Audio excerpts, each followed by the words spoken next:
দেখুন চোখটা পুরো লাল, পিঠে একদমই মুখটা, হ্যাঁ সত্যি এই কচ্ছপ মনে হয় এখন আর দেখা যায় না। ইউটিউব চ্যানেল তো এ টু জেড বঙ্গার তরফ থেকে আরেকটা নতুন ভিডিও হতে চলেছে। তো আমরা এসেছি গৌরীবাড়ি, মানে খান্নার পাশে, উল্টোডাঙ্গার থেকে একটুখানি, ঠিক আছে, বেশি দূর না। এখানে টোটালি রয়েছে 4খানা মন্দির।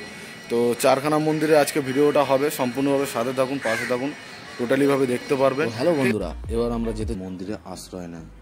এই মন্দিরে আশ্রয় নিয়ে সে দেখে মন্দিরটার অবস্থা প্রচুরটাই খারাপ ছিল। তখন একটা কুঠিরের মতনই ছিল মন্দিরটা, কেউ সেরকম আসতো না, কেউ পুজো দিত না।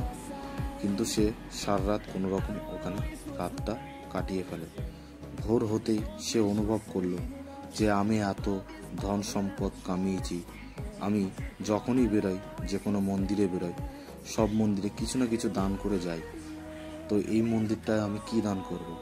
তখন তার মাথায় আসলো সে বিশাল বড় একটা মন্দির করবে, যাতে জানি কারো অসুবিধা না হয়।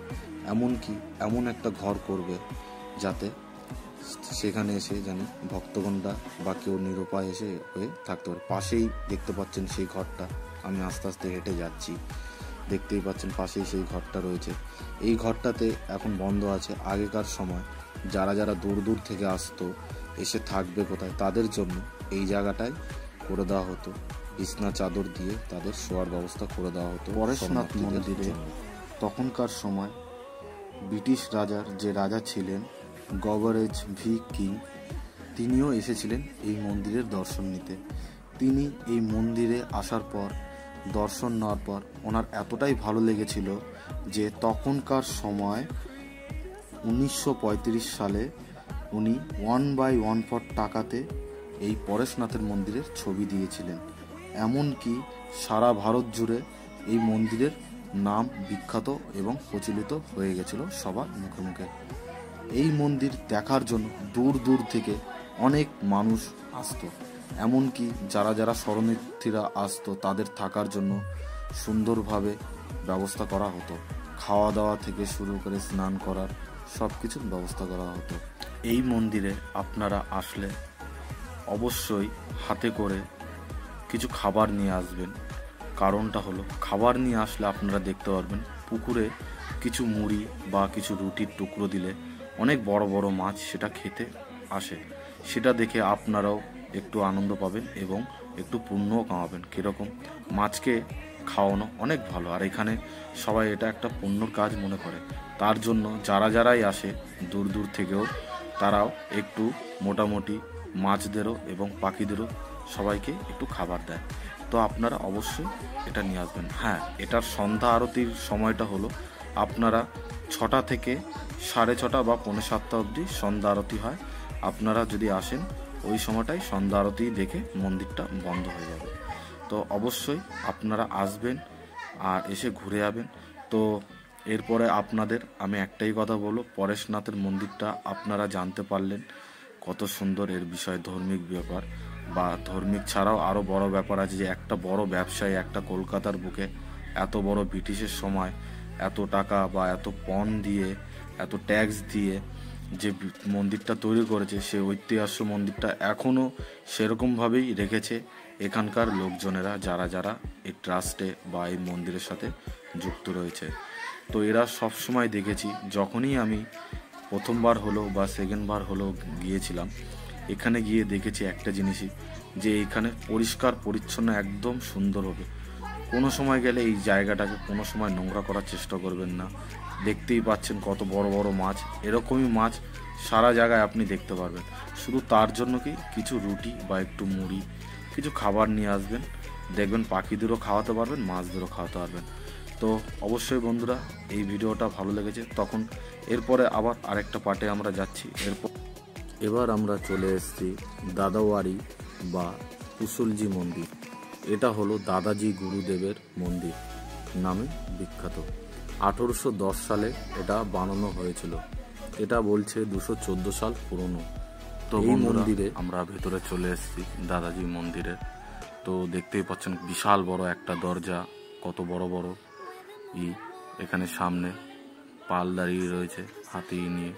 তো বাদিকে এটা দেখছেন, এটা হলো যখন এই মন্দিরে পুজো হয় বিশাল বড় করে, তখন ভক্তদের থাকার জন্য এই জায়গা করা হয়েছে, যারা বিশ্রাম নিতে পারে সুন্দরভাবে। ডান দিকেও তেমনই করা আছে, যেন ভক্তরা বিশ্রাম নিতে পারে, তাদের যেন কোনো রকম অসুবিধা না হয়। সামনের দিকে দেখতেই পাচ্ছেন বিশাল বড় একটা ফোয়ারা, মার্বেলের কত সুন্দর কারুকার্য করা হয়েছে কাজটা। পাশে আবার আর একটা মন্দির, কারণ আমি বলেইছিলাম আপনাদের এখানে 4টে যে মন্দির আছে, আপনারা আসলে 1 মিনিটের পায়ে হেঁটে পথ সবকটা মন্দিরে যেতে পারবেন। আর সময়টা হলো একই সময়, সকাল 6:30 থেকে শুরু হয় 11:30 অবধি, আর বিকেল 3:30 থেকে শুরু হয় সন্ধ্যা 6:30 7টা অবধি। তো এটাই হলো মন্দিরটি। তো ভেতরে আমরা আস্তে আস্তে প্রবেশ করছি। এদিকে বাঁদিকে দেখতে পাচ্ছেন কত সুন্দর বাগান, এখানে গাছপালা কত সুন্দর সুন্দর ফুলের। এখন যেটা দেখতে পাচ্ছেন এরকম সিস্টেম সবকটা মন্দিরেই রয়েছে, কিন্তু মন্দিরের ভেতরে ভিডিও বা ফটো তোলা বারণ বলে আমি তুলতে পারিনি। এই জিনিসটা হলো অটোমেটিক মোটরের দ্বারায় ঘন্টা আর ঢোল বাজবে, সুন্দর একটা সাউন্ড হয়। সন্ধ্যা আরতির সময় এক চালায় আর এক সকাল আরতির সময় চালায়। তো আশা করি আপনারা আসলে জানি শুনতে পারবেন। আমি একটু দেরি করে এসেছি বলে আমি শুনতে পারিনি। তো এখন আমি যাচ্ছি দাদাজির পুকুরের এইদিকে। তো দাদাজির পুকুরে এসে আমি আরেকটা জিনিস আমি লক্ষ্য করলাম, বিশাল বড় একটা কচ্ছপ দেখলাম, প্রচুর বড়। তো ওই কচ্ছপটা এমন কি আস্তে আস্তে আমার কাছেও আসছে, আমার দেখেও ভালো লাগছে। তো আপনারা দেখতে থাকুন, আমি পুরো সম্পূর্ণ আমার কাছে আসবে, আমি সেইভাবে কচ্ছপ আছে কিন্তু খুব কম। বলে যে এই কচ্ছপ দেখে তার ভাগ্যটা বদলে যায়, এটা নারায়ণের স্বরূপ রূপ বলে সবাই এখানে। তো আমি আজকে সকালবেলায় দিকে এসে আমি দেখতে পাচ্ছি কচ্ছপটা মেঘলা ওয়েদারে সুন্দরভাবে, দেখুন মাছ মুখটা তুলে কত সুন্দরভাবে উঁচু হয়ে করছে, ঘুরছে, দেখুন সত্যি সুন্দর লাগছে। প্লাস এখানে মাছও আছে, দেখুন কত মাছ, প্রচুর পরিমাণে মাছ এদিকে। আপনারা যদি মনে করেন এই মন্দিরে এসে যে আমাদের যেটা চলে এসছে, আমাকে মনে হয় পছন্দ হয়েছে।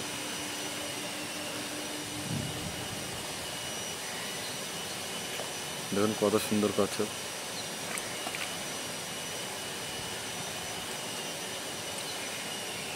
আস্তে আস্তে আসছে আমার দিকে।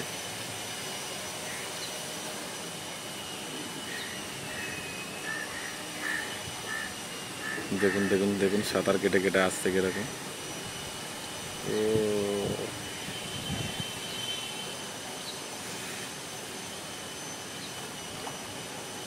দেখুন কতটা সামনে চলে এসছে। এটা একটা মনে দুর্লভ প্রজাতির কচ্ছপ। হ্যাঁ, এই কচ্ছপ খুব কম, চোখগুলো পুরো লাল, দেখুন পিঠের খোলসটা একদম অন্যরকম। কতটা সামনে চলে এসছে দেখুন, আমার পুরো হাতের কাছে চলে এসছে। বা এটা একদম দুর্লভ প্রজাতির কচ্ছপ, দেখুন চোখ ঠোক একদম, দেখুন চোখটা পুরো লাল, পিঠে একদমই মুখটা। হ্যাঁ সত্যি এই কচ্ছপ মনে হয় এখন আর দেখা যায় না, বিলুপ্ত হয়ে গেছে।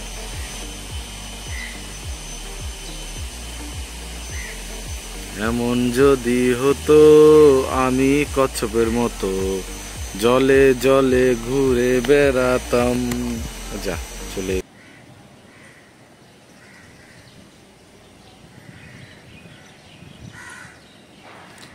মন্দিরের ভেতরে ক্যামেরা অ্যালাউ নেই, তো আমি দূর থেকে কিছুটা নিয়ে নিচ্ছি, কিছুটা বোঝাও যাচ্ছে না।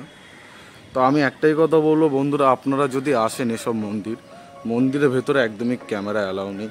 সারা বছর যারা যারা আসতে পারে না, তারা বছরে একবার হলো এই অনুষ্ঠানের সময় আসবে, আর সবাই একত্র হয়ে সবাই এই অনুষ্ঠানটা বড় করে তারা পালন করে এবং সবাই মিলে আনন্দ করে। তো এই মন্দির থেকে বেরিয়ে যাচ্ছি, ঠিক আছে। তো আপনাদের মোটামুটি আমি এতক্ষণে 3টে মন্দির দেখালাম। তো 3টে মন্দির দেখানোর পর আরেকটা মন্দির আছে, ওটা তো নিয়ে যাব। একবারে 4টে মন্দির আপনারা এখানে এসে দর্শন করতে পারবেন। কোন কোন মন্দির তাও সেটাও আপনাদের আমি বলে দিলাম। তো এবার সাথে থাকুন, লাস্ট আরেকটা মন্দির আছে, ওটাতেও যাব, ওটাতেও আপনাদের দেখিয়ে দেবো। কিন্তু এইখানের একটা বিষয় কি বলুন তো, আপনারা যদি আসেন, যেটা আমি দেখাতে পারিনি আপনাদের, মন্দিরের ভেতরে ঢুকে গিয়ে মানে ভগবানের দর্শন দেওয়াতে পারিনি। কারণ এইখানকার যারা রয়েছে, ঠিক আছে, তাদের একটাই কথা যে ভগবানের যদি দর্শন নিতে হয় তাহলে আপনাকে মোবাইলের মাধ্যমে না, কোনো দূরদর্শনের মাধ্যমে না, আপনাকে সরাসরিভাবে এসে ভগবানের দর্শন করতে হবে। তো তার জন্যই আমি ভেতরে ওনাদের কথা আমি একমত হলাম, তার জন্য আমি ভেতরে কোনো রকমই কোনো ভিডিও বা কোনো ফটো তুলিনি। তো আপনারা আসুন, এসে দেখুন, জায়গাটা হেভি সুন্দর। তো A to Z এর বঙ্গায়ের তরফ থেকে লাস্ট মন্দিরও নিয়ে যাব, তারপরে আরও কিছু সাসপেন্স আছে সেটাও বলবো। সাথে থাকুন, সঙ্গে থাকুন, অবশ্যই দেখতে পারবেন।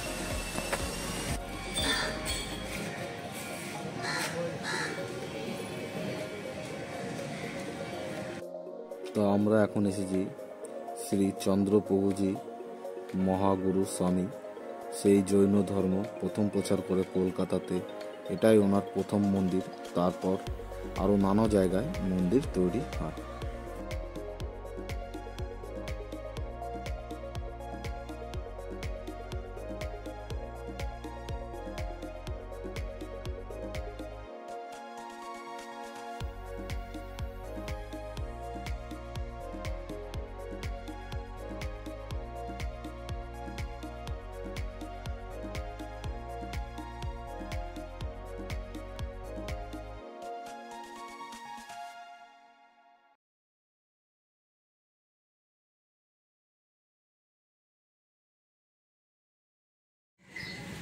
Ok, ça c'est le numéro 1. Le temple est extrêmement décoré avec les miroirs et la couronne. La décoration est apparaître comme une actrice. Mais c'est pas du tout une actrice. এটা 11টা অবধি খোলা থাকে, 11টা সকাল 11:30 অবধি খোলা থাকে, আর বিকেলে বিকেলে 3:30 থেকে 6:30 অবধি। এই এটা মূল মন্দির। Dominique, et ensuite on va. Non, non, non, non, non. À une époque, c'était sur le pèlerin. Aujourd'hui, oui. না, এটা কলকাতার সব থেকে পুরনো জৈন মন্দির, শীতলনাথজি, একদম 10 নম্বর দশম তীর্থঙ্কর শীতলনাথজি। মন্দিরটা বানানো হয়েছিল 1867-তে। যিনি বানান তার মূর্তি এখানে রয়েছে, বদ্রীদাসজি, যার নামের সামনে একটা রাস্তাও আছে, বদ্রীদাস।